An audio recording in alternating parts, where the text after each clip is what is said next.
list is pretty self-explanatory. Sure. All right, I guess we'll call the meeting to order. It's 7:01. And start off with roll call. I would say all are present, with the exceptions of members Warner and Morris. Ann Warner did let me know today that she's feeling under the weather and won't be able to make it. Okay. And then with that, we'll open it up for public discussion. Is there anyone? Okay, you approach the mic and introduce yourself. Good evening, everybody. My name's Charlie Cavell. I'm a county commissioner for the 18th district. That one there. Just a Yep, sorry. Sorry. Hi, everybody. I'm Charlie Cavell. I'm a county commissioner, and I'm very excited to be here for what I can stay for this, because this is awesome to see y'all doing at the county level. Just to say, and I've talked with the city manager and Councilmember Lenko and Councilmember Perry and all the other council members about something that the county's done, which is set aside $2.4 million for water and sewer infrastructure planning grants, which I believe the city of Pleasant Ridge has taken up an application for. So exciting to see y'all doing this and excited to learn more. Okay. Thank you. Is there anyone else in the room that wants to, any other public comments? Yes. Okay, guess not. The meetings were circulated ahead of today's meeting via email. Has anyone have any comments on them before we approve them?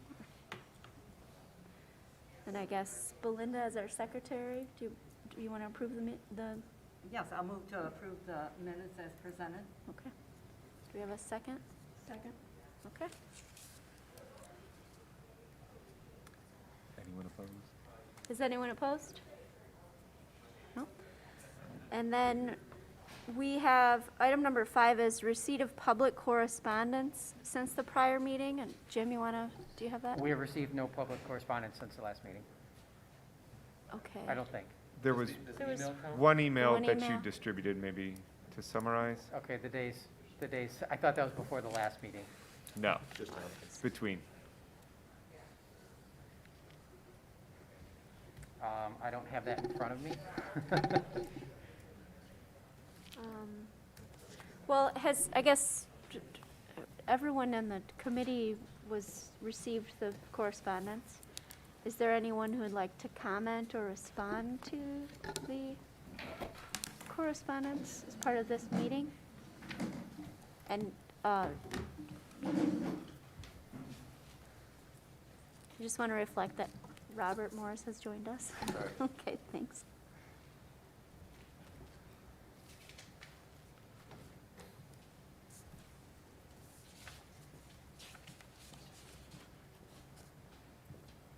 I have the email. I don't know if you want us to read it in the record or we consider it an addressed matter because we've seen it and responded to it. How you'd like to proceed with that? Yeah. To read it into the record, do you think? At least acknowledge it, and I brought it up too, if the committee's comfortable with it, at least acknowledging who it was received from, and I can give some summary to it since it was distributed. Correspondence was received from Timothy Feckety, 11-6 Elm Park Avenue. His general position was aligned with taking a look at the ERU program, one dwelling, one standard service cost, which he believes is the most obvious and fair methodology to share costs, and basically provides a counter argument of why a front footage cost would be less equitable. His position is basically a single cost for all because it's benefiting all at the same amount. That's the hopefully a fair summary of what was received. I'll also report, since I have the floor for the moment, that we have added an email address for the public, and it is on the city's website, cac@pleasantridge.org. If members of the public would like to send correspondence to the members, it will be distributed to the members as well as recorded here during the meeting. cityofpleasantridge.org? cityofpleasantridge.org. And speak into your mic, is my last update from the video guys. All right. The next item then is the receipt of the updates from the city manager in response to our prior requests. And Jim can go through the materials he presented. He circulated ahead of the meeting, and it looks like he's probably got some other stuff.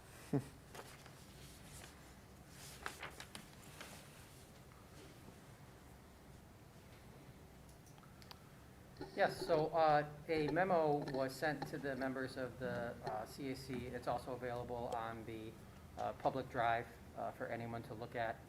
One of the questions was about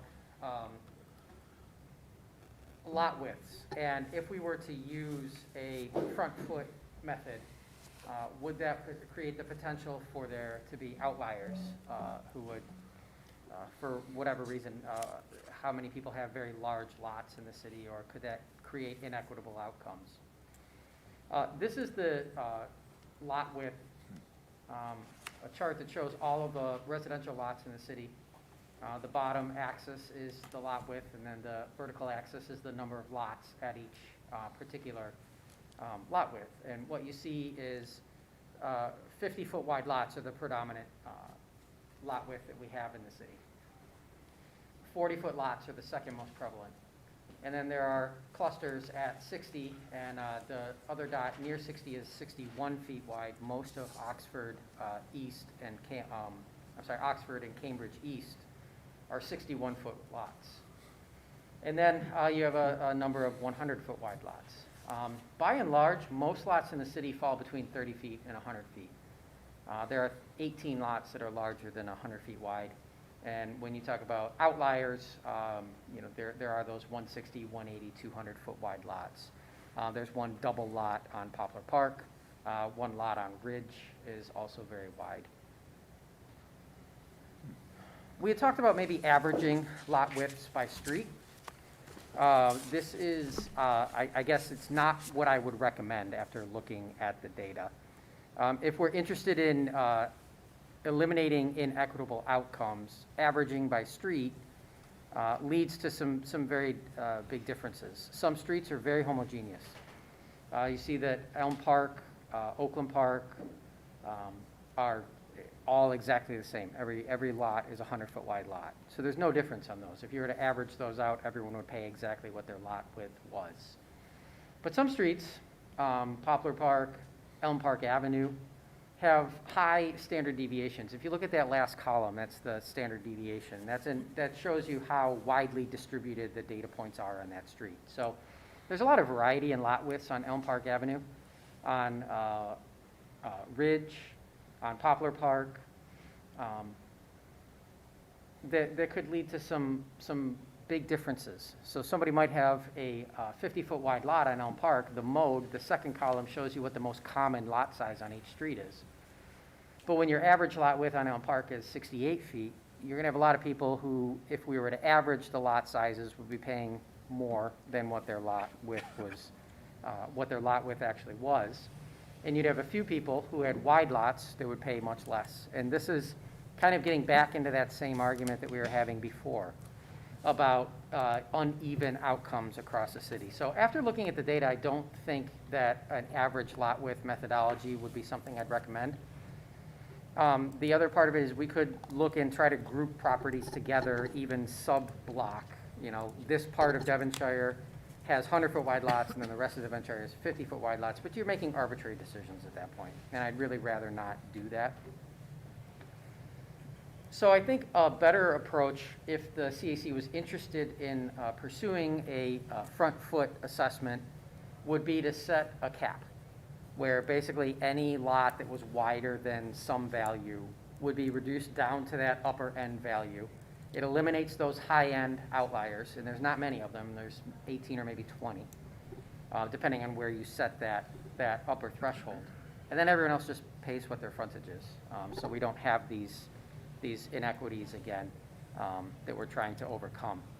So this histogram shows just how many of those lots fall in each kind of category, to show what was on that first chart in a little bit different way.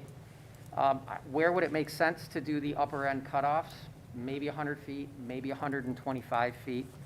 There's only 4 lots that are wider than 125 feet in the city. And then there are, I think, 18 lots that are wider than 100 feet in the city. So that is something the CAC could talk about, but this was the results of going through and taking a look at lot widths in the city. We're fairly clustered between 30 and 100 feet. So if you're going to use that situation, can you take the larger ones and let's say bring them down to 110? And can you take the smaller ones and bring them up to 100 to 40, or is that allowable? Because if that brings you more in the middle, I mean, as you said, the people on the one side are paying too much, and the other side, they're probably getting a bigger break. So if you've only got 24 on this side, and you got 15, 17 or something like that above 100, and you put them all, you know, your minimum is 35, and your maximum is 101. I think I suppose that would be possible. It might be difficult to tell some people they need to pay more than what their frontage is. It might be easier to say, okay, well, you know, we are reducing these 4 or 10 people's lot widths down, and then the money that would have been generated is spread across everybody's. You know, everybody pays 1 cent more than they otherwise, you know, would have to make up for that lost revenue. I think I would caution that, you know, you might be creating a problem for ourselves without necessarily a lot of functional impact on the bottom line. But no, there's no reason we couldn't look at doing that. Yeah. I mean, just trying to step back a bit, I mean, anything we do that sort of messes with the natural distribution, I think, is going to strike some people as unfair. Well, you're favoring somebody and favoring. I mean, I do like the idea of a cap if we decided to use this. I don't know that I would bring the bottom ones up. I mean, that I think it's going to. I think once people see this, it's going to be enough of a struggle for them to say, well, is this any fairer than this or this or this? You know, it doesn't strike me that this is naturally fair any more than, you know, taxable value or a flat fee is naturally fair. That's what I'm struggling with. So I don't know. And I'm not advocating, I'm just wondering. Yeah. I mean, we were all intrigued by this because it came up in all of the debate around the millage, and it seemed like maybe it was, you know, somehow inherently fair, but I don't know now that I see it. I don't know. I'm stuck. Yeah, to put this in perspective, Yeah. when you look at the flat fee, that's going to be the most, it's a flat tax, it's going to be the most aggressive. Right. When you actually look at this information, there is a little bit of, okay, people with larger lots, their values of it, if they have a larger home on it too, they're going to be charged a little bit more, but it's Yeah. not as progressive as, let's say, property tax. So it kind of fits in between. And now, one thing, I was looking at the data, I believe like one of the individuals on the higher end of lot size, if you actually look at the taxable value or assessed value of their house, it's not in line with what you'd expect for that property value, so it might be a good idea to have that cap to make sure that that one individual doesn't feel like they're getting penalized and say, hey, my house is only worth, you know, taxable value, or sorry, assessed value, I'll go with assessed value, might be worth, you know, 200,000, but I'm being basically charged the same amount as individuals who have a larger lot, and it's around 400, you know, twice as much. So But that taxable value could be based on them living there a long time, so it hasn't rolled over. Well, Oh, I mean assessed Assessed, value, yeah. sorry, assessed value, Mhm. yep. So, Yeah. and I guess I would just chime in, thinking back to, tying the infrastructure to the lot size.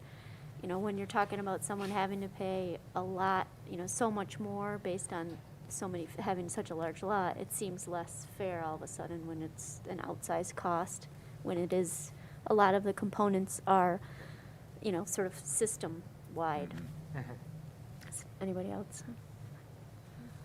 Just in support of what was said before in terms of possible cap but not pulling up, I mean, from a very, very practical perspective, the magnitude of pulling up 5 feet, so if you bring them from 35 to 40, or even from 29 to 35, we were talking numbers about $5 a foot. When you multiply that out, that's a $25 difference for an arbitrary decision.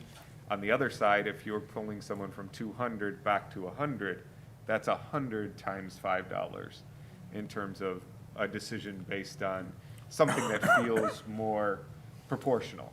So just another potential thought of, I like the thought of it, yes, arbitrarily make decisions that seem fair, but if there's an opportunity to not because the magnitude is ineffective, you would just let those slide, if you will.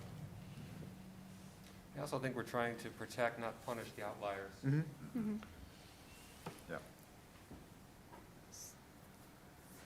So I'll ask if there's any more comment on this, and I'll also ask for kind of our first look around the table and nod, vote, in terms of people's comfort with having Jim take another look at the per foot values with a cap, and then we'll talk about the amount of the cap, and then changing the program that way. In terms of further calculations today, it won't matter per se in terms of putting $5 or $6 in there, because that will just be spread differently, as Jim said, next time he runs the model.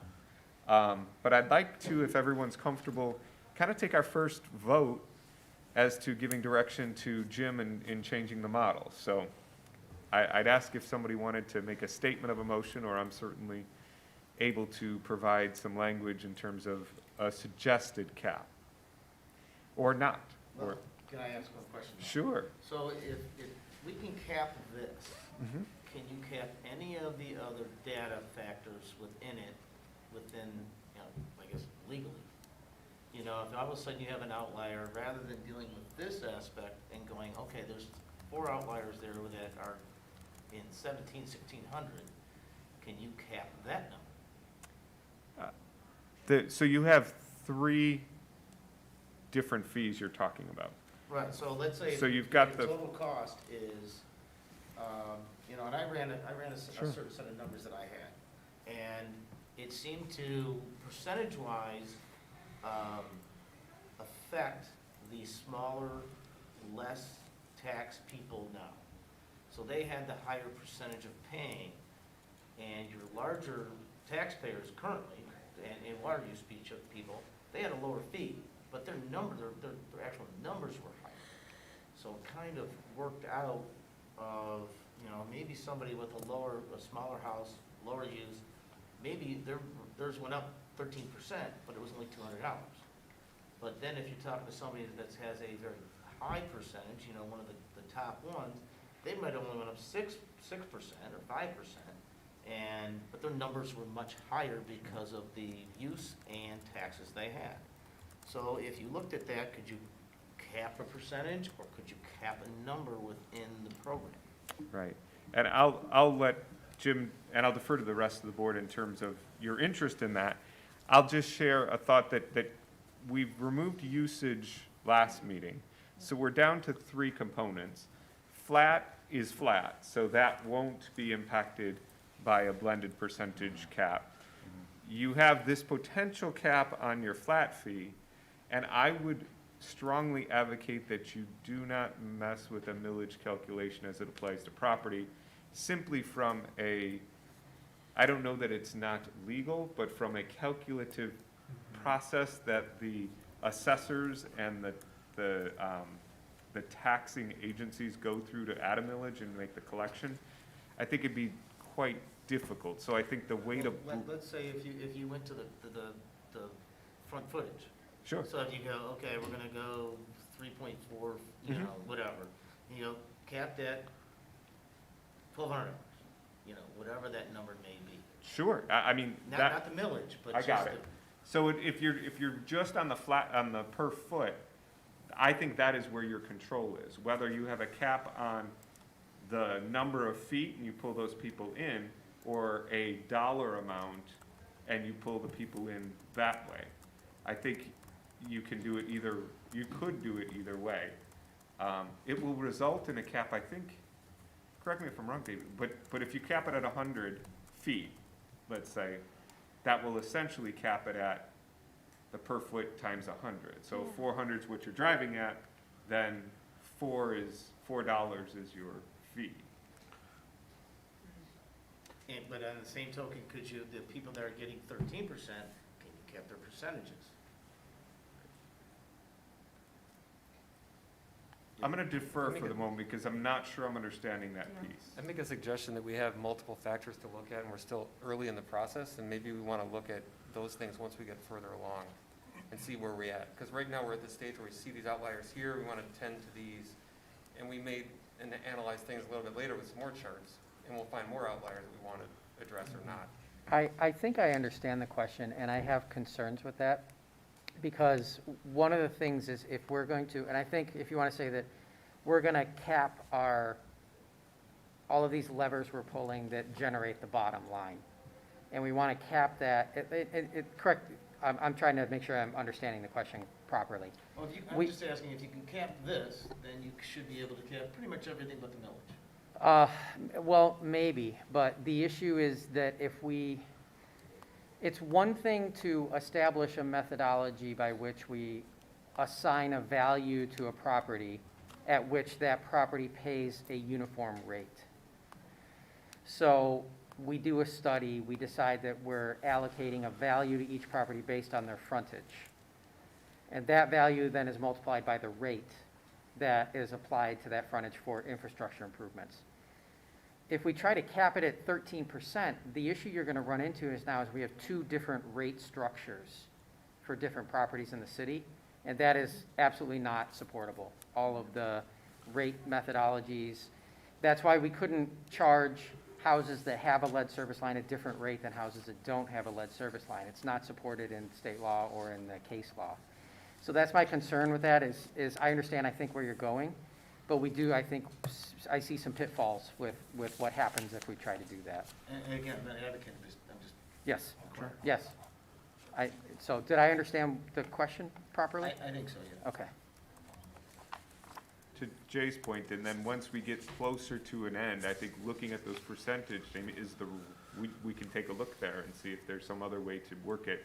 But to simplify, now I understand, Jim, if you have two identical properties, if you cap a percentage, because of some formulaic difference, they could pay two different rates, even though the criteria is the same.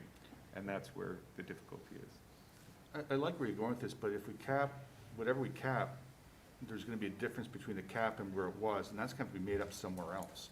So, we cap it, and we take that cost away from the upper end, that's gonna have to be distributed somewhere else. And it may, again, artificially bring up the bottom or the middle, so we're trying to tighten it up, so. But I like the idea where you're going with it, though.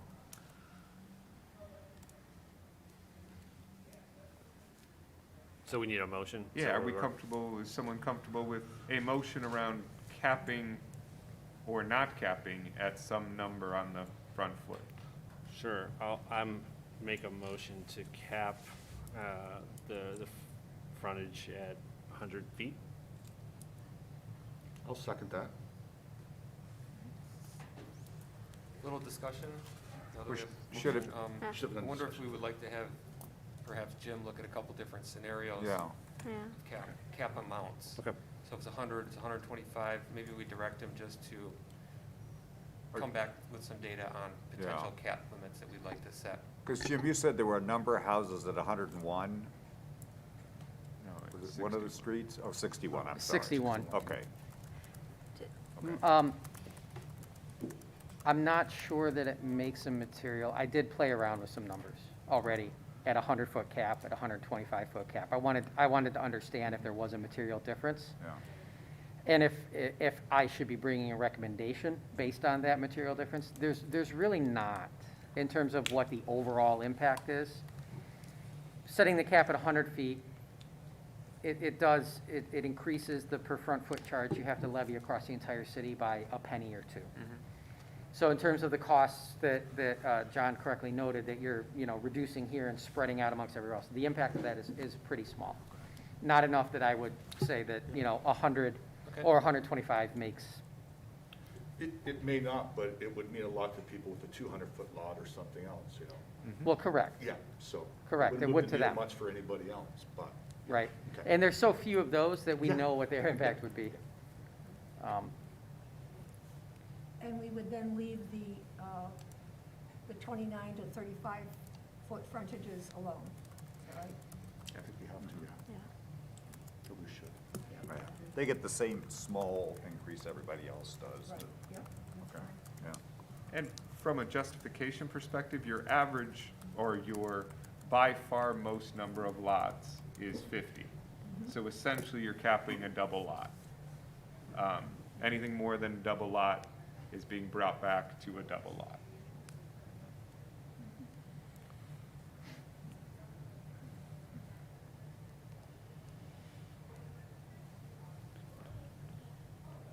So I'd comment to follow up on what I said initially, then I'm good with the motion as it is.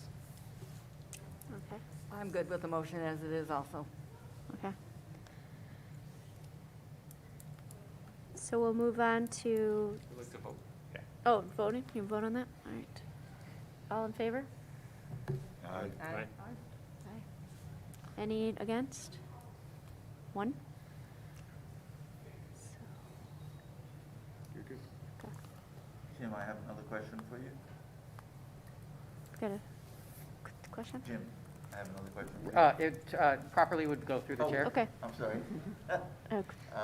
I don't know how to do it. How would I do That's, that? you- Kate, as long as you're okay with it. you're okay, go ahead, go ahead. Okay. So I say to you, I have a question, and then Yep, for and Jim, then and then you'll say it again. recognizing Robert Morris for his Okay. question to Jim. All right, thank you. All right. So my question is, given that the frontage, you said, doesn't make any material difference, what studies have you done that do show material difference? Frontage or otherwise? So the material difference is what is the impact on everybody else in the city of setting that limit at 100 feet or 125 feet? And it really was a matter of $1 a year. Right. So For if we all looked the other at- houses. If we looked at beyond frontage and looked at other things like flat fee and other ways we could look at garnering the revenue, of those studies you've done, which of those have shown the largest impact? Well, that's a question I can't answer. That's because they all have to be taken together. And to some extent, the rate model shows, where those spreads occur and how that impacts different houses in different ways. So really, that's more the reason this body exists, is to answer that question. Okay. So I'm trying to understand the question. So I guess the question is there anything that's completely logical that what you pay is completely tied to what you get out of the system? Is that what, I'm not sure what the question is. I was asking about, given that Jim has done a lot of work in terms of looking at the numbers, Yeah, studying different ways of funding this, yeah. what, of all those different models he's come up with, which models show have the most impact on what people are gonna pay? Or the differences in what people are gonna pay? Oh. Does that make? Well, this. Right, and every combination has a different impact on every single house. And that's the fundamental challenge here. We have water usage, we have flat fee, everyone pays the same amount, we have taxable value, and then we have front foot. And all of them relate to something different. and all of them create a different impact. And how you even blend all of those together create a different impact for every single property in a different way. And to quantify that, the model and the histograms and the percentage increase and cost increase is really trying to just give everybody the ability to judge for themselves what they feel to be the most fair, because this is a qualitative exercise more than a quantitative one, really, about deciding what is fair, because we have these very sometimes distinct, sometimes less so differences in, you know, the impact on every house.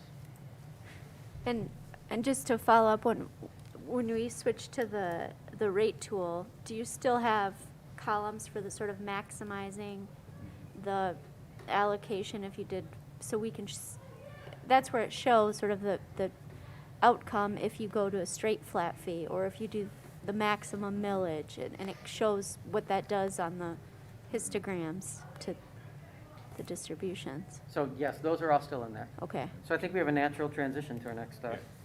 agenda item. Bump our Zoom up. I'm old, Jim. Like, give me a Zoom. It's hard. There you go. It's a little better. A little bit. Maybe one more. Thank you, Jay.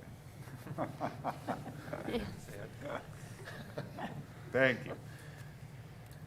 Just real quick, where we ended our last meeting was talking a little bit about that percentage. So it'd be rows 17, 18, 19. And so this first one that I see Jim has put up for us to kind of start is where we ended last time.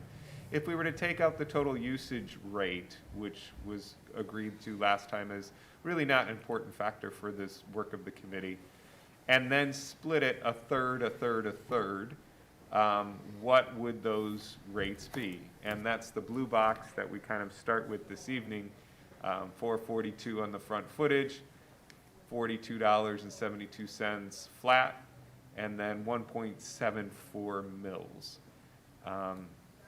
Seems like as good a place as any to kind of turn it back to you and start the discussion, since that's where we ended last. Madam Chairman? I had a, I guess a suggestion in looking at this down the road.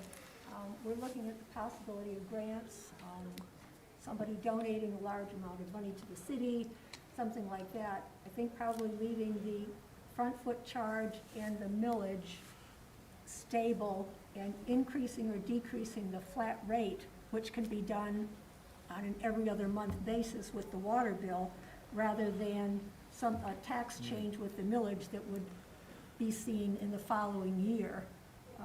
That would be a little easier to adjust for any windfall that we have down the road, hopefully, where people would see an immediate change, you know, if we've got some extra money that comes in that we can use, you know, that's designated for the infrastructure.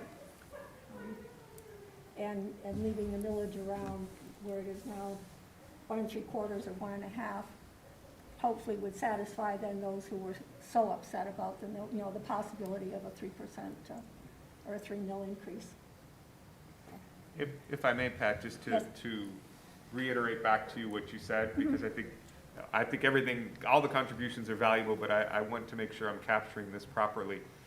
So if we go with a third, a third, a third, if we go to this type of system, you're suggesting that that flat rate per bill be the one, which is our second question, that gets adjusted equally to all, because everybody's paying Yes. that flat amount, and as quickly as possible, because it can be adjusted on the fly with each bill, to the appropriate amount that needs to be collected in order to address the cost in the system. Yes.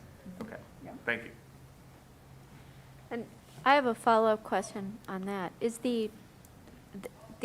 because the annual front, the foot, per foot charge is not, that's not a monthly component, it's set annually, how's that variable? So that was just a choice in how that was displayed. The front foot charge would be broken up over 6 bills. Okay. 6 months. So, right, so what we would do is you'd have 50 feet times 442, and that would give you a dollar amount, and then that would be broken into 6 components. Okay. on each water bill throughout the year. And it would be the same as the flat fee then as well, or not? Am I missing? Right, so the ready-to-serve charge is, you know, whatever it is, and that's billed, you know, equally. But, Per bill. Per bill? correct. That's why we changed with every bill. Okay, The problem with, if I was trying to say, if we wanted to say annual front foot charge per bill, yeah, if we put in 1 penny there, and then we go to 2 pennies, that's a 6 penny annual increase. right, And over 1,150 properties over the course of an entire year, you start to, the ability to dial that in I see. starts to Okay. get very, very difficult. gotcha. So by going with the 442 on an annual charge, it for purposes of working with the model and getting percentages and So all you that calculate as that granular once, as we that makes can to sense. get where we want to go, that's why that's presented as an annual charge. Okay, But then what it would be 442 divided by 6, which is 80-something cents, maybe. No, I Right. don't know, my math is bad. and the but- issue with adjusting that as money comes in is that you've got to run it through your formula, rerun it through your formula if there was a change. Right. As a practical matter, it's not going to matter. We're not going to be a changing small water amount rates in the anyway. middle of a year. Okay, When grants are issued, it's a 18-month to 36-month process between when you are awarded that grant and when you're actually spending it. okay, So there'll be plenty of time to build all of these external monies into the rate-setting process. So as we go through the budget cycle every year, this could be adjusted, knowing Yes. that the grant money's coming. Right. Okay. So, I mean, Or the received, Drinking yeah. Water Revolving Loan Fund is the largest opportunity we have. We've already had our initial meeting with Eagle. We put in our intent to apply in January, had our initial meeting. They've released the funding. They've received $1.1 billion of requests, and they have $240 million to give this year. So that gives you some sense of the level of competition. That $242 million includes all of the federal infrastructure money that the state's receiving. We will actually do our application over the summer. They give you their intent to award in September, and then they actually finalize their intended use plan in October. We will have a good idea where we stand late summer, but they actually release their plan and then start working on the loan documents later. So that, we wouldn't actually see any money until at least a year from now, from something we started the application process for a couple months ago. So just to give you some sense, and then, you know, actually getting the money is another few months down the road from there. So, you know, we'll just set our rates annually based on what we know each year. Because the wheels of government turn slowly. I'd like to return to Pat, if I may. Your suggestion in part was ease of billing.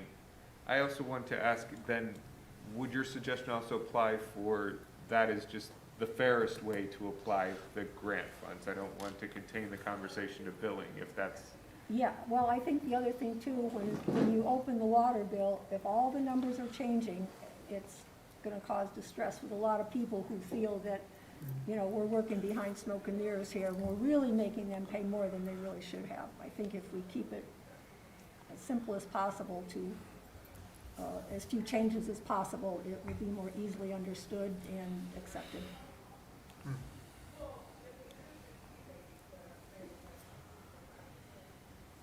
Most people just look at the, you know, whatever the final number is and say it's gone up or down, but at the same time, having that broken out, even in the water billing with the infrastructure money maybe in a separate category, so people are, you know, aware that that's where that increase, you know, the millage increase is going.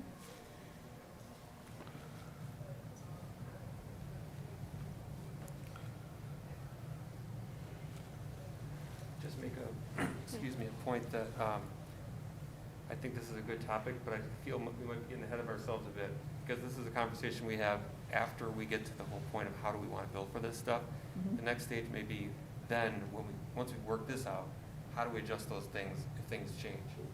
So we might want to, we've noted this, I think, we might Sure. want to move, that's just my thought, move on to this chart and how do we want to change the percentages around and that sort of thing. I hate to trying to contain conversation. No, I think- because it's not No, gonna happen. I think that's very fair, and I wanted to make sure I had the point, and I've got it captured. And you're right, Jay, it's basically back to the group on adjusting a third in some other combination that you might want to see. Well, if I may, I've got a set of numbers that I have been running. The annual front foot charge, 2.3. The RTS, 62.5. And the millage, 1.75.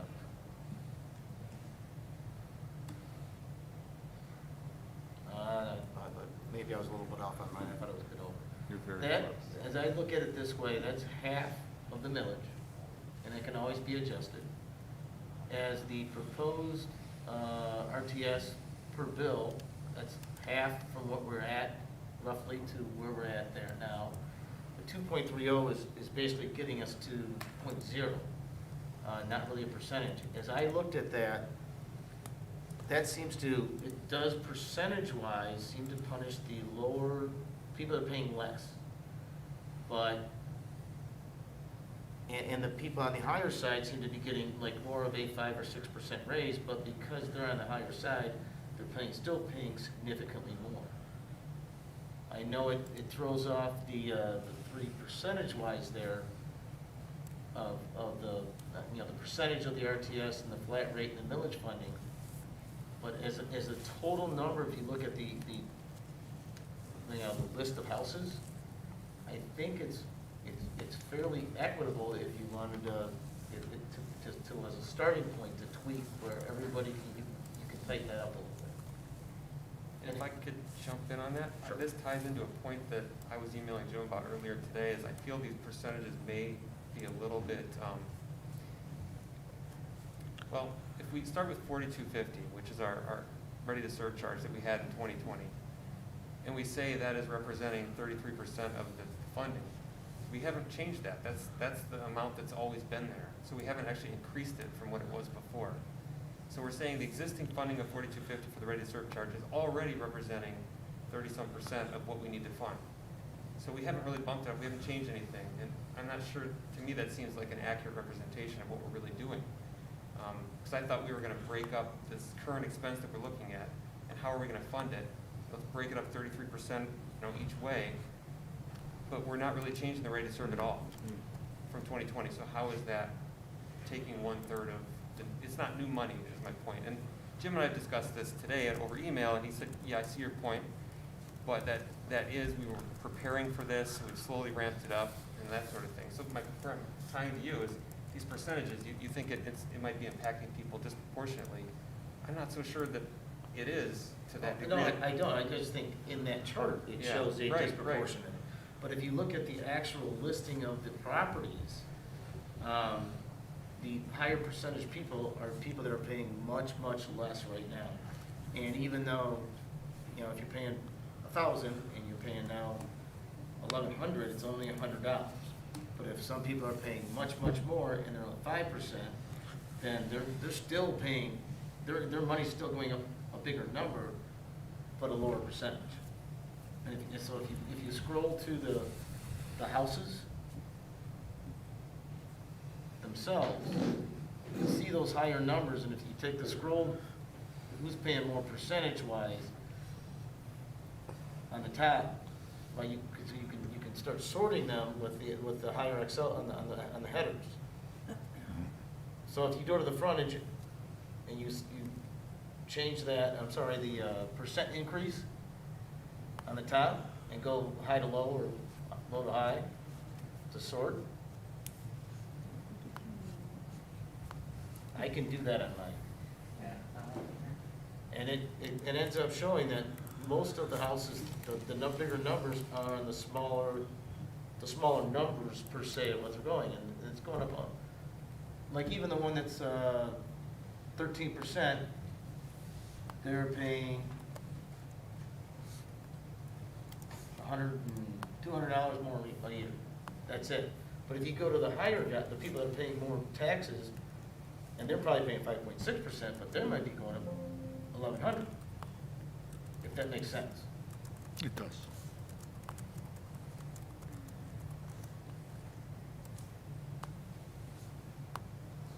I'm using the old one that you sent us, and I'm allowed to change all of the headers and sort them by those numbers.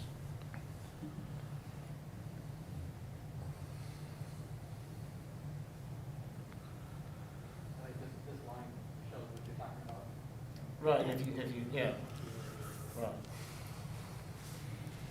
And, See, he's paying 1,100 more, it looks like he's only paying 5.3%, but because their taxes are so much better, then they're paying a bigger number. And I'm just, like I said, that was a number that I messed around with and moving it different places, and as I started looking at it house to house, that seemed fairly equitable, at least as a starting point.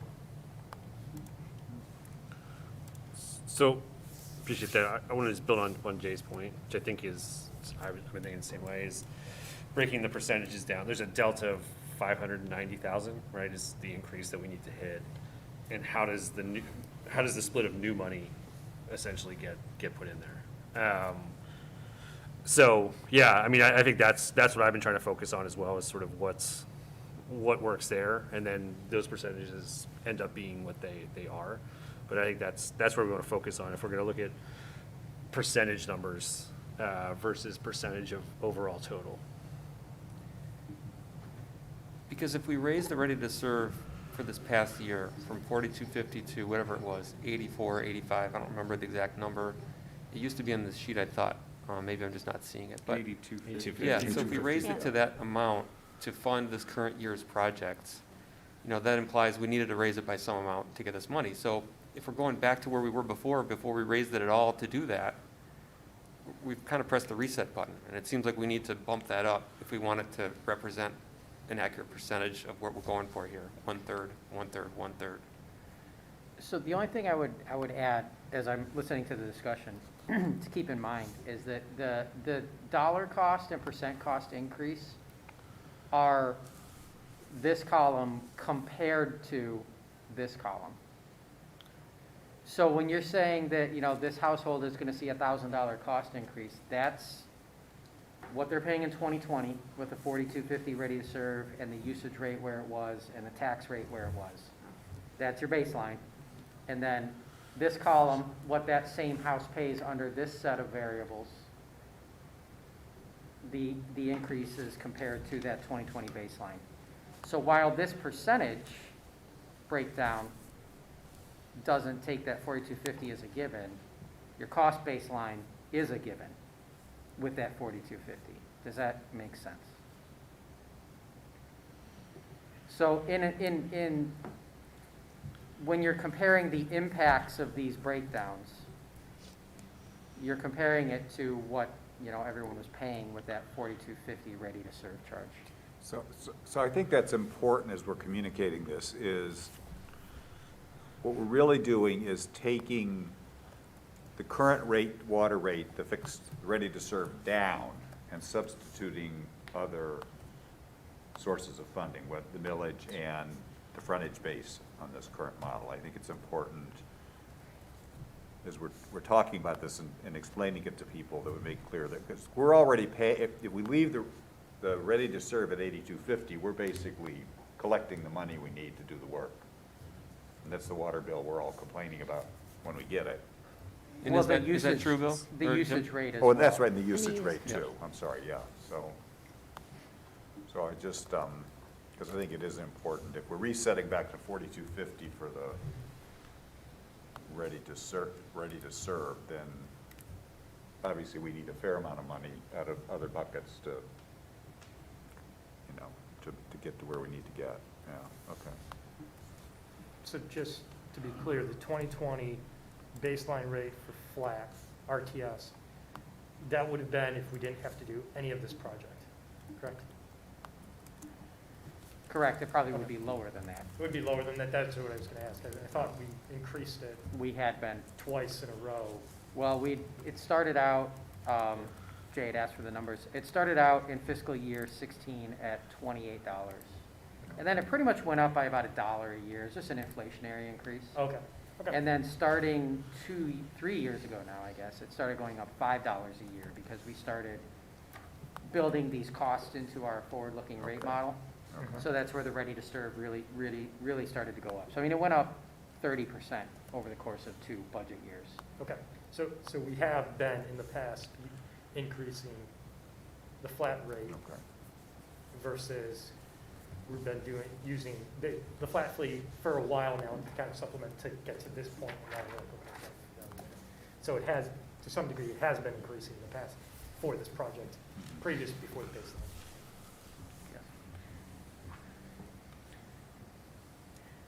Was the thought or the suggestion put out that the ready to serve would go back to the 4250 once the millage was enacted?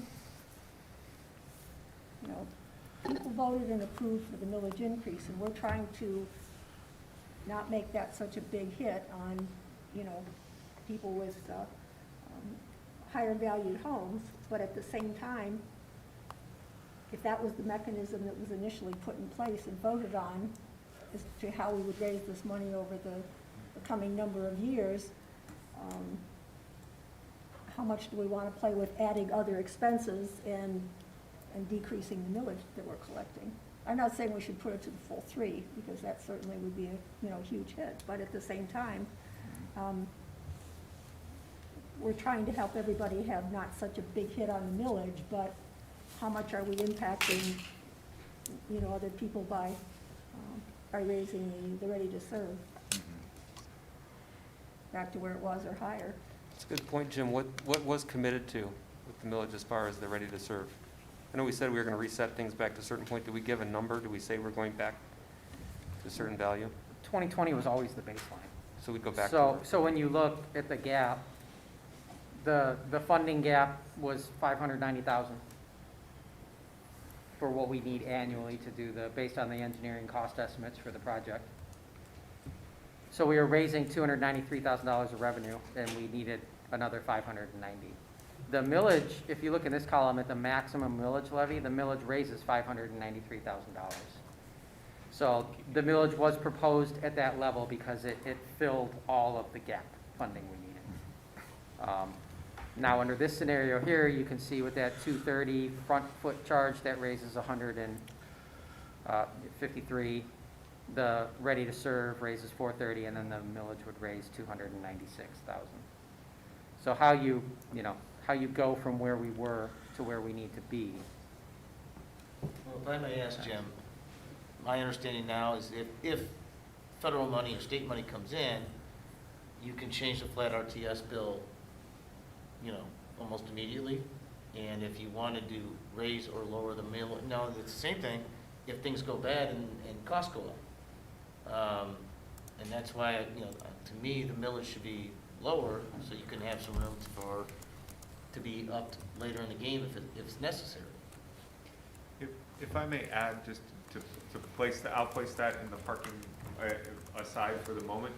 I think for the purposes of our thought process on adjusting bills, it's important that I'm assuming the city will likely adjust these rates once. They'll adjust them around May, June, July, around the time of their budget. And so if grant funding comes in that next 12 months, they'll observe it and then adjust the rate for the next coming year downward or upward if costs rise.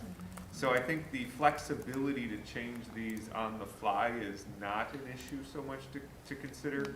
It is more so that fairness when you come back around and look at them again this time next year. I out of context, I didn't mean by on the fly. I was Okay, just saying, yeah. just in general, it's Sure. much easier to change it in that manner.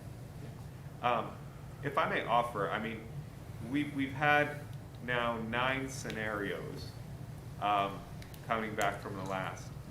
There seems to be a number in the millage that we seem to be coming around that's between 1.5 and 1.8.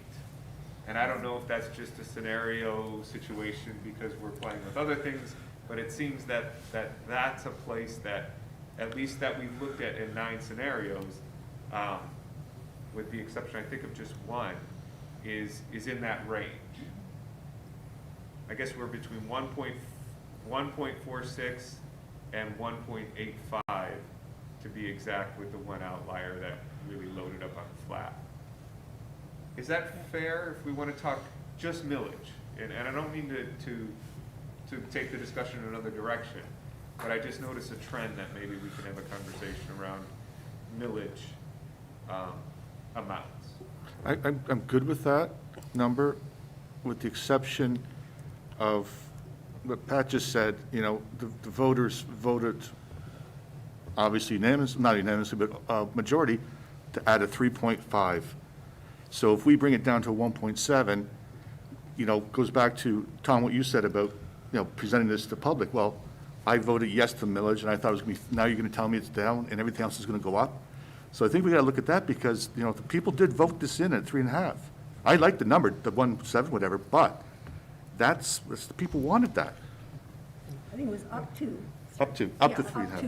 And 3.5. that's why I voted for it, because it was an up to, it wasn't a, Yeah. you know, 'cause Agreed, but. this was going to happen. But once somebody gets that number in their mind, you know, people are going to stick. I like the 1.7. I think we got to relook at that. To me, I would it agree. seems- Oh, go ahead, Tom.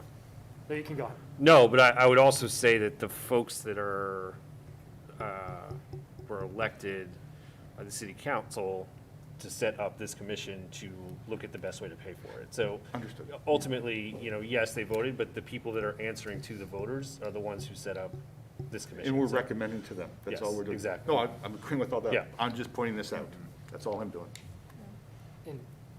And so what I wanted to kind of add to that note is, it seems odd that the voters voted for a millage up to, doesn't have to be the full amount, a millage of 3.5. It's a progressive tax, so the voters are behind it. And we're going with, if we went with this model here, it's going to be 50% regressive. To me, you're not, if I was on the city council, just my opinion, I'd look at this and be like, I'm not listening to my constituents. And that's where I feel like the millage rate, we don't have to go up to 3.5, that's not a recommendation. But to a certain degree, I'd look at this and be like, this isn't in line with what people voted for, whatever, you know, voted for, so it just doesn't seem to be in line, and I'd kind of be like. But what was the count of yes versus no as a Yeah. percentage? Do we know that? It was, I think, 50, it was 54, it was close. Right. 54, 46? So then we kind of have it split. Split. So then it kind of maybe split the 3.5 down the middle. You know what I mean, to kind of appease that section, But I or maybe think- even yeah. go up a little bit more than 50%. I think we're splitting hairs here. To me, it passed. You know, it's, you know, so to me, you just can't say, well, percentage this and that. It passed, so I think we can't look at how much percentage points passed or how many different. I think we need to agree, maybe now, to Jim's point is, or James' point, it's, maybe we should look at what we think the millage should be set at. Oh, yeah, for sure. Yeah. Yeah, I because have it another has. question. What if other options had been presented Yeah, on the right. ballot? Only the How Well, it was a would yes vote or no, come out? but it was Yeah. still passed. Well, like the per foot frontage was not on the ballot. No. But we're considering that today. Absolutely. So should we then not consider that because it Oh, wasn't no, on the ballot? I'm not saying we go to full 3.5. I'm not, like I said, I like the 1.7. I'm not suggesting we should go with the full 3.5, but taking it back by half when the voters voted for it to be up to that. So I think we really got to consider that. Because I think what's underlying that is I think the people who voted for the millage, I'm guessing, and from the people I talked to, liked it because it was roughly progressive, and we know it's not truly progressive because of the Headley, and Asian house and all of that, but it was roughly progressive is what I heard from people who liked the millage. They said, people who have a larger, more expensive house will pay more, and that feels fair to me. And the flat rate, a lot of people, most of the people I talked to who wanted the flat rate were people who were really going to be disadvantaged by the millage. And it's like, and it's that thing that comes up when you talk about a flat tax versus a graduated income tax. It's a political, philosophical difference about how do you raise revenue. Is it fair if everybody pays the same no matter what their means, or should people who have more means pay more? And I think when I talk to people, the frontage thing seemed, at least intuitively, on a first glance, maybe that also was somewhat progressive, that somebody who had a bigger lot would pay more. So as we move more back toward the ready to serve, we're making this less, again, very roughly progressive. And I think philosophically, the millage vote, a lot of it came down to were people supporting a progressive funding thing or a flat funding thing. And to me, the real question is, you know, moving between the frontage charge and the and the flat charge. That makes it more or less aggressive or regressive, again, within very rough parameters. And I think philosophically, that's where we're gonna come down to when we try to explain to the commission and the voters what we came up with. I agree that, I think having the flat fee per bill seems a little heavier, you know, so maybe put it a little bit more in the millage, just so we feel like it's spreading it out amongst the different groups in the city. But I do see where you're coming from on that one. Yeah. And again, it's a fundamental philosophical disagreement about how should governments raise revenue, you know? Should it be progressive or should everybody pay the same? Because everybody gets the same services, should they pay the same? So. Well, and I think the combination of these three does offer more of a mixture for that, so that those who, you know, felt that the full tax amount would, you know, just be too much to bear. And that the ready to serve at least did spread it out equally among everyone. I come back, James, to your point. I think you were trying to get us to a point where we eliminate certain higher parts of the millage levy and certain lower parts to say, do we want to stick within a certain range? I would say, I don't know that I'm ready for that yet, because I'd like to see, in my mind, this comes from where does our conversation take us? When we look at the analysis on this chart, if that means that the millage has to go up for us to think it's fair, then I'm okay with that. I'm just not at that point yet where I'm ready to eliminate any. And I appreciate that. I was mostly focusing, as you just have, on one of the three components, the one that I saw trending with consistency. And without, I will ask Tom and Eric, if you have a millage number that is different or a little bit higher, is there a number you want to put up there that shows us another model? Or defer. I don't want to, you know, I just heard from you two that maybe we wanted to see a little bit more on the millage side to see another display of numbers. Can I maybe ask a question? Sure. One thing we haven't really discussed is outcomes. We've talked a lot about inputs, but we haven't spent a lot of time talking about outcomes. And these are our outcomes, this as well. But this is an easy way to look at it. We've got average cost increases, but then we've got our bands. We know that 95% of people are going to be less than $810 a year. We know that, you know, the percentage increases. We can combine these numbers to get to a lot of different outcomes.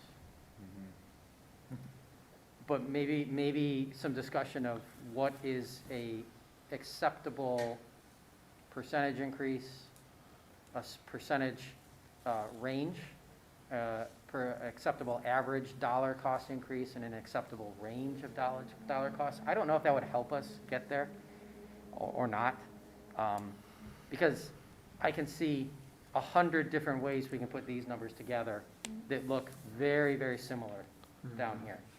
And most of the things we've talked about and put together look very similar down here. I think you raise a really interesting point, Jim. If you wouldn't mind, can you capture those numbers maybe on an aside? So just copy as just what you have right there, maybe just as an experiment for me on your outputs. It's locked. Okay, so I'll remember them. Here, let me do this. Screenshot or save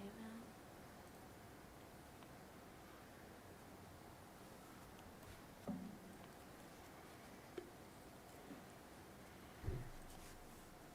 Okay, that's not gonna help, sorry.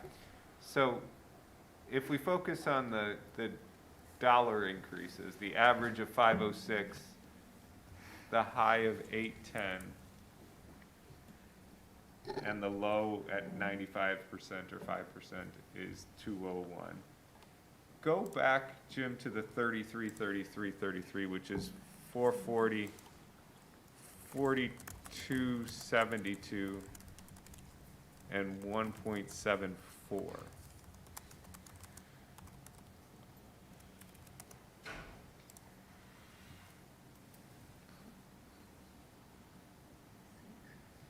So the average changed by $1, but you widened your band now to 140 on the bottom, and it was 201. And you widened your band on top from 810 to 871. So the numbers that, I think, Damien, those were yours, Yeah. that you suggested, that did tighten the band. Well, because if we move everything to a flat fee, the band is completely tight. Correct. And that's the dilemma, is some people will see a completely tight band as being the fairest way to do it. And anything we do to make it either on the frontage or the millage is gonna spread the band out. But if we look at the percentage, Yeah. which is the other side of the coin that Yeah. you've just raised, if we go back now, Jim, up to 230, 6250, and 1.75.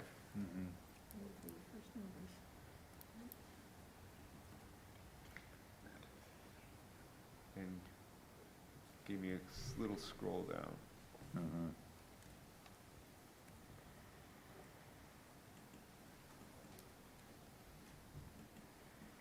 The percentage increase on the bottom stays very close, within 0.1. The top percentage, actually in this one goes higher, so your percentage gets a little bit less tight in this scenario. Yeah. But both of them are on the top end within $50 that the max side is, and 0.4%. So to Jim's point, I think it really is what feels correct once you get into a pretty close band of where you are. I don't know if that was helpful at all, but it Yeah. helped me. That was very helpful. for a moment. And that's what I was talking about. When I looked at it, that 201 might be somebody in the lower end and they're paying 1,000 now and they're gonna pay 1,200. And then the person that's paying 5,000 or 20,000, they're only going up 1,000. I mean, it looks like a lower number, but they're still paying 5 times as much, possibly. And to me, I mean, personally, I'm in the middle, and whatever happens here is not gonna make a big difference to me, because I've been here long enough. So but I'm still looking at it from all perspective, from the guy over here on Oakland Park and the guys on my side in Pleasant Ridge, so.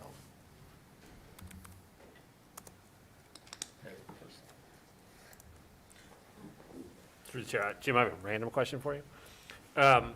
When not you personally, but collective you of Pleasant Ridge, the city, raised the ready-to-serve charge basically significantly, was there any impact on sort of collections of water bills, or just any impact on, or has everyone been able to pay, essentially? It's an interesting question, because that all happened during COVID. Yeah. So how do you unpack? But no, I don't think we saw any particular, Okay, it wasn't like a Change. noticeable, like 10% of people aren't paying their bills on time. no, but we waived all late fees during COVID. So it's hard to say. Okay. Since then, I think we're running pretty average with how we normally do. More complaining, but, That's your job. right. And I've got a comment, Jim, for you also regarding ready to serve again. So the 4250, let's say we kept that the same, and that represents 33% in that initial example of the funding needed to pay for this project. So does that mean that the 4250 is not needed for any other infrastructure? All of the ready to serve that we've been collecting, say in 2020, all of that is going toward this project, and none of it goes to anything else for infrastructure? The only other potential out there is sewers. And we in the past have not, some years sewer maintenance is $100,000, some years it's 180 or 190, it just depends on projects and how things line up. So there's some, Because don't we need Small. a portion of ready to serve that is not dedicated to this project? That's where I'm going. Yeah, I think that the $12 in the usage rate provides that $121,000 a year. and then, which we can say that goes to sewer. And then, we're talking about $20,000 or $30,000 a year that might have to supplement from somewhere to do sewer projects that we need. I don't know that we define what every single penny or, what everything we do is exactly what that's being spent for. Wouldn't that create the question of, well, what has all that money been going to in the past then? If the $12 in the rate is going to all this other stuff, why haven't I been paying this ready to serve all along? So there was for the sewer projects, we were doing more sewer work because we were doing cleaning and televising. Right now, we're not doing that work because we're on a regular cycle. There's been sewer maintenance work. We did the water meter project. So a lot of the ready-to-serve charge as it was going up was actually funding the water meter project. We had to do the inventory. So there's been a lot of pre-work costs that ready-to-serve has been funding up till this point. Eventually, we'll be done ticking boxes and doing things for the state and spending money on those things, and we can actually start doing the work. But we've been replacing lead service lines already. We've replaced 35 lead service lines in the city, so that's $300,000 of cost right there that we've spent from infrastructure funding in previous years. So that, the $400,000 meter swap, that's $700,000 of expense we've had for infrastructure over the past 2 years. So there's been quite a bit of infrastructure work that's already happened. You're the expert in this area. I just feel like we'd want to build some of this in for cushion. We wouldn't want to dedicate all that money to this project when we probably would have unexpected things come up or whatever else and then have to scramble. This is our time where we can say, hey, we're justified because we're lowering the millage, so we're going to raise the ready-to-serve however much we want to. It just seems like that's where I'm coming from. I feel like that needs to go up from the 4,250, and it's going to give us some cushion because, again, I feel like we probably would want to use some of this money for other things into the future. This is, maybe decades long we're looking at. We don't know what's going to come up. And I feel like you'd be tying the city's hands, or we would be tying the city's hands by keeping it at this. Of course, you can always raise it later, but I just feel more comfortable raising it from 4,250. That's, again, where I'm coming from, because it doesn't seem like it's really an increase from where we're at before we started prepping for this. Well, before we started prepping this, we were at somewhere around 30-something, right? It No, was $28, and then That's where it started. Because when did we start prepping? So 16, 20? What year? Fiscal year 19 is when the first $5 annual increase From occurred. 31, no, it It went from went- 3260 to 37. Yeah. Okay. So that was when, so fiscal year 19, so for anyone who might not be familiar, the city's fiscal year runs from July 1 to June 30. And the fiscal year 19 is the year that ends. So you're adopting a budget in spring of 2018 with water rates in spring of 2018, but that's your fiscal year 19 rates. So in 2018, in June, we adopted that first increase. So Not really, we have an extra coincidentally- $10. Not coincidentally, when the state had adopted their lead and copper rules. Okay. So we're about $10 ahead of where we were at that time. So we've got that extra $10 maybe that is an increase that we're not factoring into this chart, sort of. I think the only response I have to that is any of that variability. The problem is the very large cost increase. We're struggling with this for the water infrastructure project. Any other unknowns? I should knock on wood, but we have a pretty good handle on our system. And, the sewers, we know what we're dealing with the sewers. We know, we have a plan to deal with our sewer issues. I'm not as concerned about something popping up that we can't deal with. And if we do have an unexpected sewer expense, to raise that one-time revenue to do that project is going to be a fairly small adjustment to these rates, rather than right now, what we're looking at is a very large, adjustment to fund raising for these projects. I understand what you're saying, and you're right, something will come up and we will have to deal with that, but we've been doing that for the last 100 years. And on that note, for the water and sewer funds, you're going to have residual. Do you have a set kind of what I would call like a capital reserve amount that isn't necessarily restricted but set aside as like, okay, here's a target that we're kind of looking for residual funds at the end of each fiscal year, that, hey, this is really for emergency purposes. Because you can't be zero, because something could come up, and then it's like, you gotta go and raise the rates and do something, kind of emergency-wise. Yes. Yeah. Spoken as someone who's probably done a rate study in the past, but we build in a $25,000 capital reserve build in our model. Our water fund operated on a $1.2 million budget, so it was a pretty small capital reserve build, but, and we have about a 50% fund balance to expenditures. So we'd have a cushion in case something comes up, it's there. Yeah. Okay, that 50%, what he's talking about is we have enough fund balance to cover 50% of our expenditures of 1 year, and we'd still be okay. That's what's coming, okay. Right. So that's a pretty healthy reserve. And that's in the water fund? Yes. And that's 50% of expenses excluding these water infrastructure projects. It's really the operations and maintenance, that 1.2 million. Okay. So you're not worried about it, we don't need to worry about it. You're very comfortable with it, leaving it as it is, not worried that we won't have enough for something may come up, so we don't need to worry about it. Okay?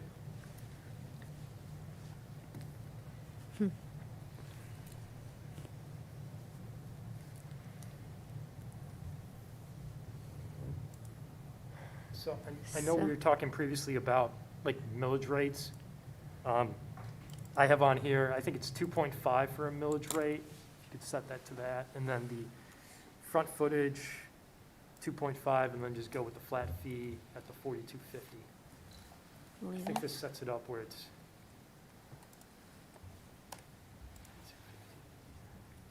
It's close. So this would end up, I guess probably millage probably would be 2.54. I was trying to make it 50%. I'll be even more. Oh, but you would have to decrease the rest, so then it would be, let's say we keep the flat fee where it's at still. I'd keep the flat at the baseline.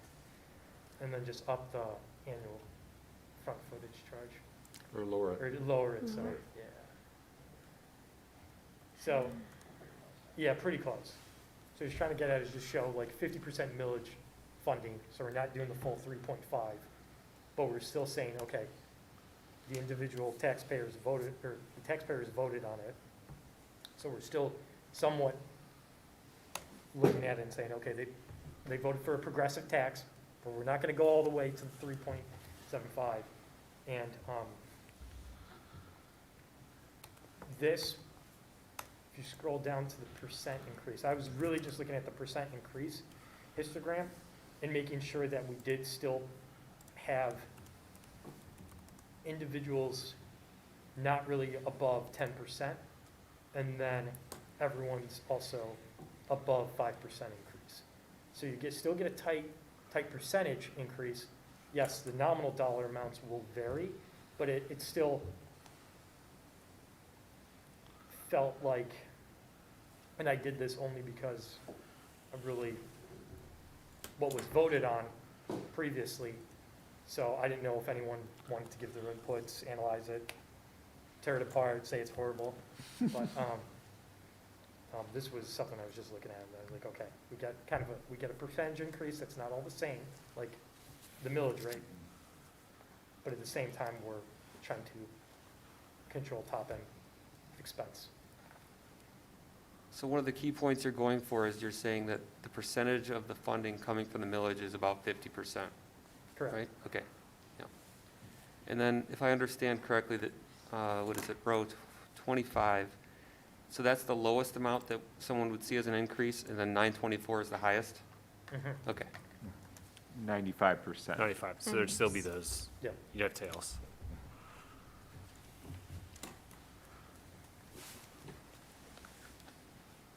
So you got 5 or 6 people as outliers again at 1,300, 1,600, 1,600 a month, a year. Yeah, anytime if it's at all millage heavy, we're going to have outliers. So, and that's why I try to keep it not to the full 75%, because then you'll get some real big outliers.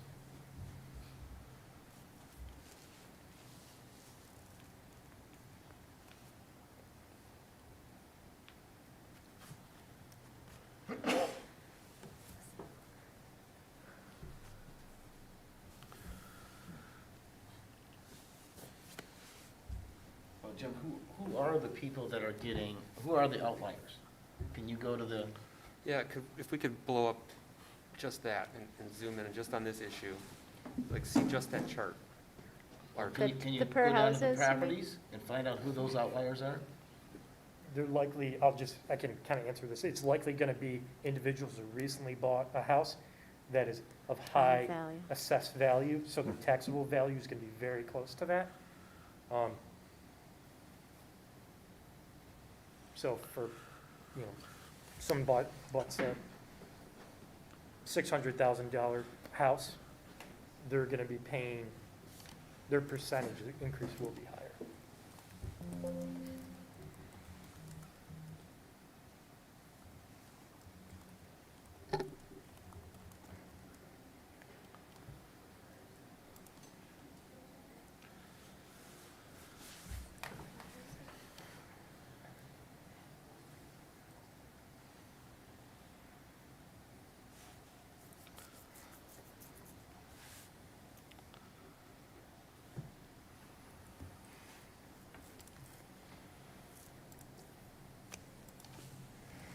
So Jim, on this particular platform or idea, in theory, we could cap the outliers?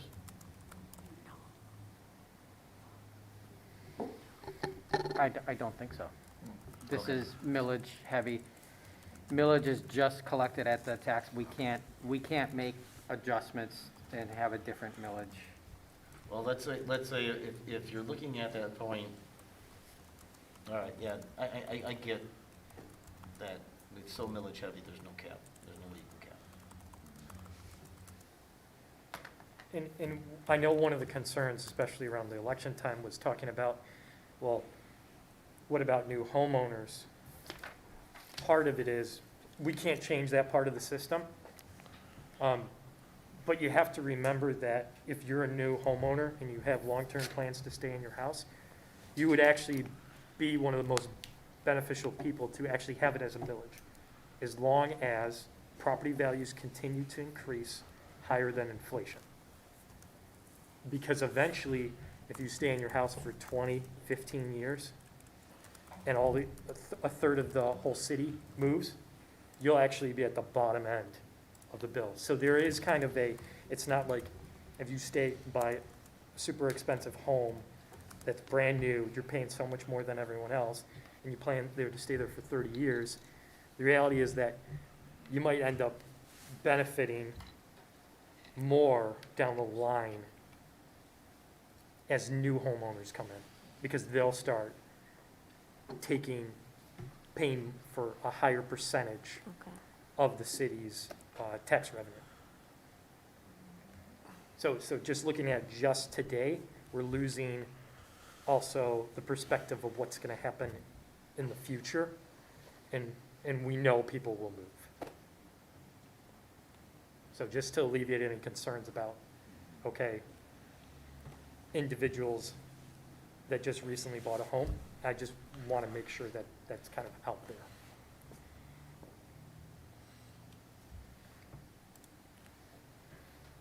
And to a great extent, we will never be able to eliminate the greater impact on those that have just purchased a very expensive home. That's just part of the deal. So we can help soften the blow to some extent by the adjustments we're making, but we will never completely eliminate that impact. And I don't think we need to. We can't. Yeah. So, I think that's an expectation we can't expect to meet. yeah, Just can't, yeah. And that goes with it. When you buy the home, you know that's what happens. So, But by moving more of it to the frontage charge, yep, we're softening that. we can soften that some, especially because we can cap that, at, for the people Yep. that have the really big lots. So that does soften it a little bit. I mean, I think that's the lever. The key is that we have the three elements instead of one element Right, that we're yeah. adjusting now. I think we can keep doing numbers, but I think it'd be good if we could see if we can just get a binary yes or no on changing ready to serve. Because if no, then it's an easier conversation of how much do we take the millage down. So, you know, I think just sort of having that conversation on, do we want to even change the ready to serve fee from the $42.50 that it was prior to the increase? Well, so again, so does this group and then ultimately the city commission want to go to the voters and say, okay, we took the ready to serve back down to $42.50 where it was a year ago and replaced it with these other things.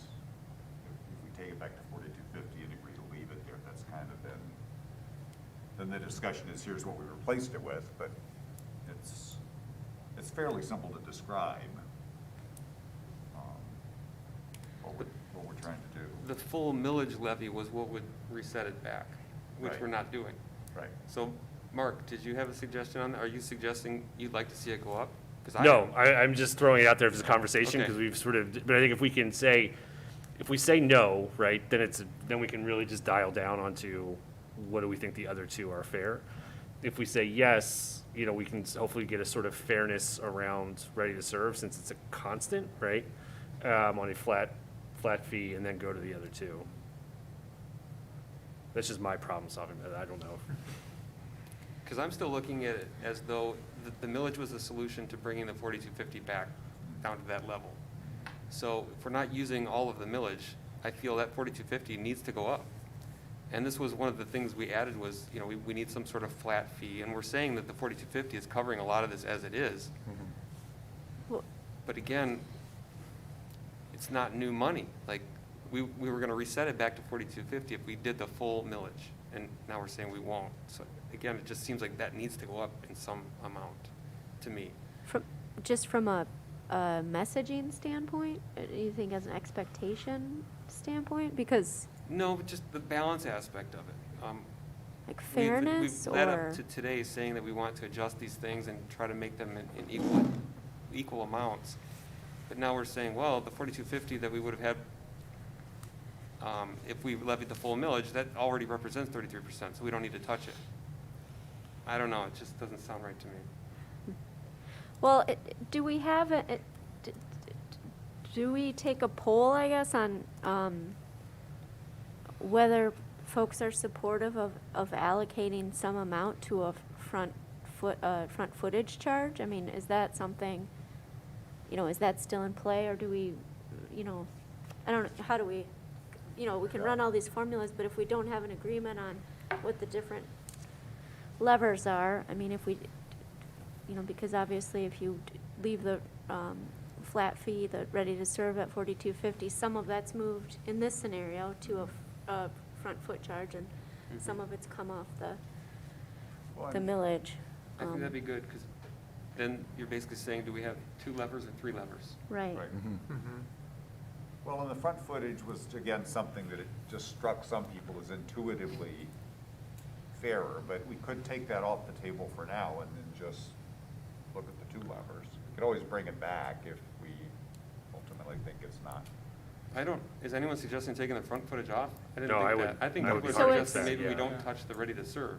Well, and I guess that's the From thing, 42.50. just to confirm, is that, Yeah. are we in agreement that these are the 3 buckets we'll move forward with? And then, so the next question is, do we need to increase the ready to serve or above the 42.50, right? Yeah, or are we treating that as the $12 that we took off the table last time?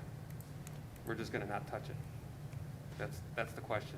Are we gonna touch the 4250 up or down, or are we gonna leave it as it is and change the cell color from blue to something else so it doesn't change? I think that's a good Yeah, discussion to have. that was the conversation.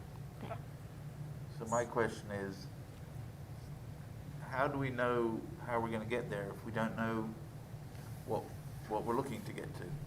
It's like if you wanna cross a river, how do you know where you need to get to on the other side? By just starting to build it. If you just start building a bridge and you don't have a destination, where are you gonna end up? Here, we're talking about the inputs, but we're not really going through as what our objective goal is in terms of what the people are gonna pay. Is it a percentage increase that's gonna be okay? Is it a monetary increase? Is it a mean average, a median average, a mode average? What is the actual specifics of what we're trying to identify? And then from there, can we reverse and go and look, okay, how can we achieve that? Right now, we're playing with numbers, but we're not really working towards a common outcome. And I guess I would say, you know, we're putting these numbers up and then we were looking at the outputs. But that's a good point. Like, in seeing these numbers move around, you know, what are our bands of acceptable percentage increases and acceptable dollar increases, or what we seem as fair, right? I mean, can we back into it that way? You know, because I think we were focused, coming into this was the third, and dividing the, you know, the bucket into these 3 different levers based on the percentages there, but do we need to look at it from the other end of what the outcomes are? Would we want to just maybe discuss what we would say a minimum someone should pay? Because that seems That sounds like a pretty, good start, that seems yeah. like something like we can say, okay, we don't want anyone paying, obviously, we don't want anyone paying probably $5 for this project when it costs 30, what was it, 20, you know, millions and millions. So do we want to kind of set like, hey, a minimum, we should have a minimum that we target, and then look at, obviously, the top interval, the top 95%, interval, what do we want to target on that? I think it's probably easiest to start at the minimum, but that's just my thought. So, Yeah, so the $90 that we see there currently that's how much that's the lowest increase pretty much for a whole year. Yep. Yeah, so I feel like if you live here at $90 in a year, it's not unworkable. So keep in mind, this is a statistical bottom bound, but because our data set is extremely clustered on the bottom end and unclustered on the top end, you'll see in the histogram here that there's actually no one goes below this. So this is an accurate confidence interval for the upper end, but look at the histogram. That tells you more about the real bottom end. So if you want to focus on minimums, and we haven't focused a lot on minimums, I think it's absolutely valid. Check out the histogram chart. And I can do more work. We can add a column in here for minimum, you know, if you want to start focusing on that. That's something that I can do, be for future meetings, of course. But for now, this is going to give you, you know, this tells you there's 11 people who are under $200. Yeah, the only thought I would have on that initially is there are so few people down there that if we raise at the minimum, we're really not raising much money because it's only That's a good over a point. very small number of households. So is it really worth the walk? It's just like we were playing at the very top end. If you take a couple people off the top end, it makes those people feel great. It really doesn't affect the total distribution much because there's so few at those 2 tails. You know, if we said the minimum's going to be $300, then it makes a huge difference. But if we say the minimum's going to be $200, But even then, that 300 minimum would only affect, it seems like 11 people. well, Yeah. it would Well, affect 100 potentially 100. Because they'd be in the 109. 109, they're just adding to the 109 group. yeah, But that's between 200 and 300. right. So you So- pull some of those people Oh, there we up go, to- okay. Yep. But again, I'm a little worried about looking like we're putting our thumb on the scales in a way that people won't perceive as fair to really not move the total bucket of money much. Just, you know, how do we explain to people, well, we just arbitrarily said that nobody should pay less than 300 increase? I mean, I don't know, is that I mean, a good thing or a bad thing? I don't know, I'm just And questioning. that's like, what, a $10,000 difference or somewhere around there? Yeah.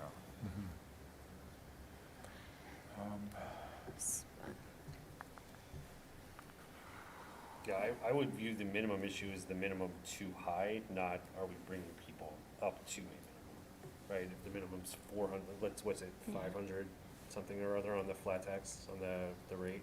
Yeah, that's a good point. Yeah, but it's all on the ready to serve, what's, It's 514, right? okay, everybody gets So, hit like, with yes. 514, okay, I would say that would be too high of a minimum. yeah. And again, that's when I put my package together, and I looked at it, I look at the bigger picture. I'm looking at lower end, I'm looking at higher end. Even though the percentages were wrong, it was still nominal as per se for the lower end, and even though it was a percentage-wise nominal, it was a bigger number. And if you're also looking at the percentage-wise of those suggestions, at the same time, going back to what was referred to before, is we are in a nice community. To have this off, your price of your house is gonna go up, and your benefit's gonna go up. I mean, the fact that we do live in the community that we do live in, you know, having this job done in a quick and efficient manner, you know, I mean, probably not, maybe nominally or not, it would affect the price of your house, which means at the back end, 10 years down the road after you're here, even for the newer people, that you've made money on your house per se. Jim, can you share what you just put up? So by memory, and I might be a little bit off on these numbers, but I think these were Damien's numbers. I just wanted to see how that histogram changed. So under the previous scenario, we had 11 households that were in the 100 to 200 range. In this scenario, this funding mix, we have 16 houses that are in that 200 to 300 range. So it compressed. It compressed the distribution for dollar cost. Of course, percent increase, it always operates inversely. So when you compress your dollar cost, you increase your range on percent increase, that's just a function of statistics. But this does bring up that minimum and bring down that maximum, those tails. This particular mix. And I see an example like this as representing the three main schools of thought in how we fund this. Some people wanted millage, some people wanted flat, some people wanted foot charge. So now we've increased each of them. We've lowered the millage, but we're increasing the rate of serve. We're increasing or adding this footage charge, and we've lowered the millage. So we have equal representation in all three camps, these main conversations that led up to the millage. Well, and if I'm explaining it, I'm saying, okay, we're only gonna do half the millage. We heard people who thought the millage was too much. We're also gonna reduce the current ready-to-serve fee back partway down to where it was before. And then to balance it out, we're gonna add a small percentage from the frontage, again, with the caveat that we're gonna lop off a couple of outliers where, I mean, it seems to me it's fairly easy to explain. And might strike many people as being reasonably fair, I don't know. I mean, I guess nobody will know till the commission puts it out there and we see what people say. But I'd really like to see a blown-up version of these charts, though, so we can see more individually how high these bars really are. Like, it's between 0 and 50 somewhere, for example, the 200 to 300, but what is that really? You know, just so it'd be a little bit more detailed with the larger size. If this is a good starting point, to have just one screen that is purely a chart. Well, I don't know if anybody messed with the chart, but if you go down, scroll down again, Jim, to the actual properties. The first one where you didn't have those headings, if you go up to those headings, you can change those and sort them by any of those headings that you wanted to in the old Excel version. So the 419, the dollar increase, you could go high to low, low to high. Each one of those cells, you can separate those, and that's how I got to this, is where I started looking, right, with the percentage increase, and I looked at the higher percentage increase, and all of a sudden I went low to high. Then I went from the actual monies the more monies they pay. You could actually go through, and it doesn't seem why you can't do it I on think this the one. auto filter just broke temporarily, Oh, because that's okay. why they're there. That's the whole point of those. Yeah, and that's what I did, is I actually looked through all of those filters, high and low, and it seemed to be, I thought it was fairly reasonable as a starting point, as, you know, like I said, you know, and throwing out the percentage-wise, because, as Jay said, I voted for this because we were going to look at other options. and if you wanna go 54, 46, when you wanna do that, you got a little bit of millage, you got a little bit of RTS fee, and you got a little bit of frontage. And the frontage fee to me was just a arbitrary amount per se, because we were at 4250, we went up to 8250, cut it in half, it's 6250. Our millage approved is 3.5, I went to 1.75. And then wherever the frontage fee got, that's where I got. And that's how I got there. I would just still raise the question of that we're proposing a regressive, more regressive answer. This was put out to vote, and the voters voted for a progressive solution. Granted, there was a lot of discussion about this, so we don't necessarily have to go to 75% millage, but it just seems to me that, what's fair is always up for debate, and as a community voted on kind of what their thoughts was fair was. Personally, I just think that saying we're going with mostly regressive taxes when they came out and said vote for progressive is kind of contrary to what the voters thought was fair. And I understand that, some people voted yes when they wanted to have this discussion. But I still can't say, okay, we should just go full, mostly regressive, 33% progressive. Yeah, I'm in the same place Tom is. Like, I came in figuring out, the idea is to address the tail as best we can, right? Just the way that Headley is so screwed up and affects people. But not at the benefit of, pushing 200 plus households, right, closer to a mean at the lower end of the tail. And that's my concern with doing going up from 4250 to 6250. So do we have maybe two scenarios that we can look at and compare? And like maybe Tom, you have a scenario, or maybe it's the one you suggested earlier. And then we use this one as a comparison and we kind of analyze those two side by side and see if we have a preference or. Let's stay there. I want to capture that, Jay. I think that's from the discussion that you've had, and you've had a really good discussion, and I've appreciated all three hits. And all of us have tried to lock in one of those three at some point. I tried to lock in on the millage. Someone tried to lock on the flat fee. It actually seems like you're coalescing around the front foot. The two scenarios that we're really focused on in the last 45 minutes have been, both have a front foot, one at 230 and one at 240. Both of them are using the front foot as a balancing. One being 6250, one being 4250, and then the millage is 175 and 2.54. So you're just trading millage for flat, and you're keeping your front foot consistent, which keeps and that front foot consistent. I ran what you had suggested about the sort. You'll get about 3 people on the tail to come back in when you cap it at the 100 feet. There's 3 properties that it's the front foot that's driving them out on the tail on both scenarios. So you're gonna it doesn't matter for your scenarios, they're both gonna come in because you're not changing that front foot. My suggestion at this point in our meeting would be, we'll distribute after this 2 spreadsheets, one with the last 2 scenarios. I'll call one a 1.75 millage and the other a 2.544 millage, out for people to really look at those 2 and play with it as you will, but they will also be available for you to sort and maybe really look at the properties. In essence, one will fund half of it through the flat fee and one will fund half of it through the millage, if you're looking for messaging. And then the other half coming from the other 2 sources. If that makes sense in terms of messaging to your mind. If everybody's comfortable with that, we're at about 8:46 right now, so we're coming close to our time anyway.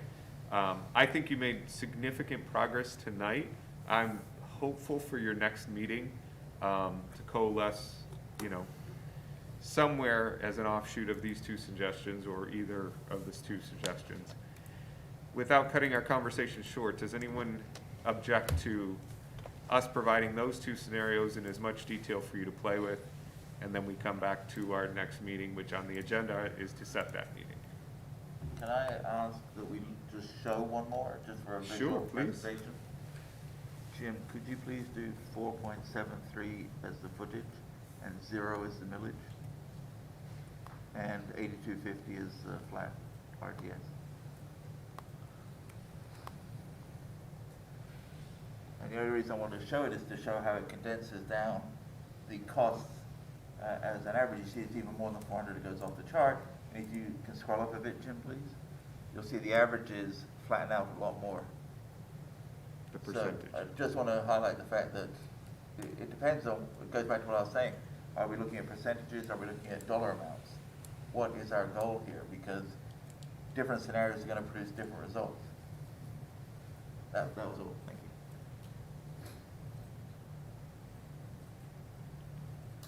I think that's a fair demonstration of the push and pull. And the two scenarios, one will have, scenario one with the 6250 will coalesce closer in on the dollars, and scenario two with the 4250 will spread it out on a percentage, on the dollars, but tighten your percentage. I think it's a good push for the next meeting to come with ideas on outcomes that are desired, since it's the first time we've talked about it, so we can have that conversation as well. Perfect. Thank you, Mark. Any other final comments before we get to our future meeting schedule?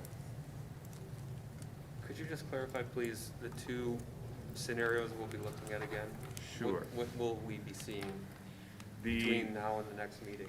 number, or A, I'm gonna call it, is 2.30 for front foot, 62.50 flat, and 1.75 millage. And then the second is a 2.40 front, 42.50 flat, and 2.544 millage.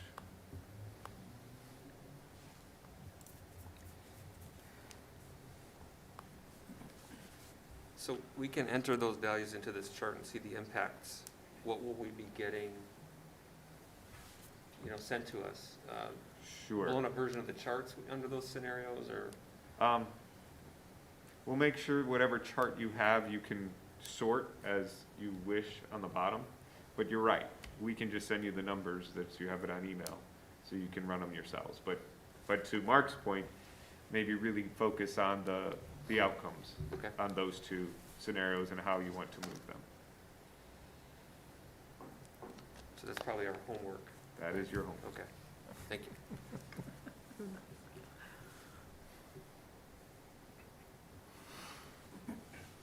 Anybody else? All right. So your next item is future meetings. First, the city commission has a meeting on March 8th. It probably is appropriate or would be appropriate, as long as the chair does not object, that she attend and just tell the commission we can provide them copies of the minutes, but that we're making progress.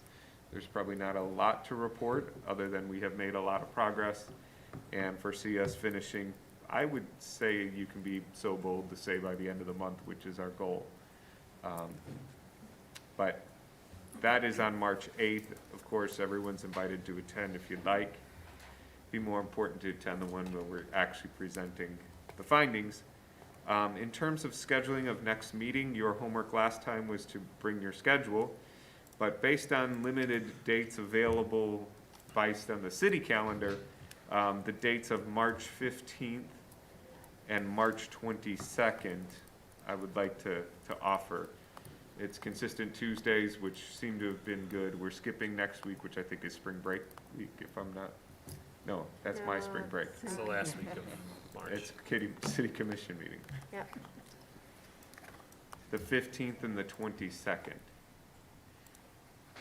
We can also, if you don't mind, putting a little mark by the 29th, so that'd be the next 3 Tuesdays. 29th is Ferndale That spring is break. spring break.